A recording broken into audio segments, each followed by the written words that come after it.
আবাস বাংলাদেশ অবাক চোখে তাকিয়ে রয়। ইউরোপের মাটিতে সান মারিনোকে হারিয়ে নতুন ইতিহাস লিখল Bangladesh.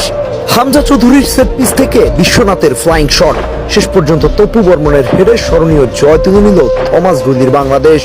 This is new Bangladesh, this is এইসি বাংলাদেশ। তপু বর্মন লিখলেন নয়া ইতিহাস। জোড়া গোল করে ইউরোপীয় ফুটবলে বাংলাদেশের পতাকা উঁচু করে ধরার নায়ক এই তপু বর্মন। পুরো বাংলাদেশকে আজ নতুন ইতিহাসের সামনে দাঁড় করিয়ে দিলেন থমাস ডুলি। ওহ বাংলাদেশ, কে জানতো ইউরোপের মাটিতে নতুন ইতিহাস লিখতে প্রস্তুত নয়া কোচ থমাস ডুলি। ম্যাচের শুরু থেকেই গোছানো ফুটবল খেলতে থাকে বাংলাদেশ। একের পর এক পাসিং ফুটবলের মহড়া সাজিয়ে বসে জামাল ভুঁইয়ার দল। ফলাফল হাতে আসতে খুব বেশি একটা সময় লাগলো না। ম্যাচের 19তম মিনিটে রাইট সাইড থেকে মুরসালিনের বাড়ানো লম্বা ক্রসকে হেডে রূপান্তর করে তপু বর্মন। গ্যালারিতে তখন উচ্ছ্বাসের জোয়ার। ব্যাপারটা ততক্ষণে স্পেশাল হয়ে গেছে, কেননা ইউরোপের মাটিতে খেলতে এসে এটাই যে ওদের প্রথম গোল। তবে সেই লিগটা বাংলাদেশের পক্ষে খুব বেশি একটা দীর্ঘস্থায়ী হলো না। 31তম মিনিটে জিও কোপাত্তির গোলে সমতায় ফেরে সান মারিনো।